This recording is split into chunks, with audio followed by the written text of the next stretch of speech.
پاکستان کے سربراہ ڈاکٹر فاروق ستار نے کہا کہ نیب کی عدالت میں جو کچھ ہوا وہ غلط تھا۔ اس طرح کے واقعات سے پاکستان کی ساکھ متاثر ہوتی ہے۔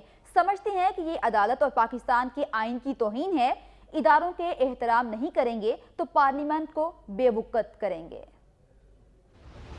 کراچی کی انسداد دہشت گردی کی عدالت میں اشتعال انگیز تقاریر سے متعلق کیس کی سماعت ہوئی۔ عدالت میں پیشی کے بعد ڈاکٹر فاروق ستار کا کہنا تھا کہ امید ہے ایک ایک کر کے تمام مقدمات کی خلاصی ہوگی۔ تقریر سننے والے مقدمات سب سے پہلے انجام کو پہنچیں گے۔ نیب عدالت میں ہنگامہ آرائی پر بات کرتے ہوئے فاروق ستار کا کہنا تھا کہ موجودہ حالات میں سیاسی جماعتوں پر بڑی ذمہ داری عائد ہوتی ہے۔ ہمارے ساتھ عدالتوں میں جلوس اور وکلاء کی فوج نہیں آتی۔ نیب کی عدالت میں جو کچھ ہوا برا واقعہ ہے۔ اس طرح کے واقعات سے پاکستان کی ساکھ متاثر ہوتی ہے۔ سمجھتے ہیں یہ عدالت اور پاکستان کے آئین کی توہین ہے۔ ان کا کہنا تھا کہ جو کچھ ہوا اداروں کے درمیان تصادم کا تاثر دیتا ہے۔ اداروں کا احترام نہیں کریں گے تو پارلیمان کو بے وقت کریں گے۔ یہ ملک اور سیاسی جمہوری عمل کے لیے اچھا نہیں ہے۔ فاروق ستار کا کہنا تھا کہ چھاپے اور گرفتاریوں کا سلسلہ پھر شروع ہو چکا ہے۔ ہمارے کارکنوں کو گرفتار کیا جا رہا ہے، وفاداریاں تبدیل کرنے کے لیے ڈرایا جا رہا ہے۔ ایک بار پھر کوشش کی جا رہی ہے کہ ہمارے حوصلے کمزور کیے جائیں۔ مطالبہ کرتے ہیں صوبائی حکومت رابطہ کمیٹی کے رکن کو فوری رہا کرے۔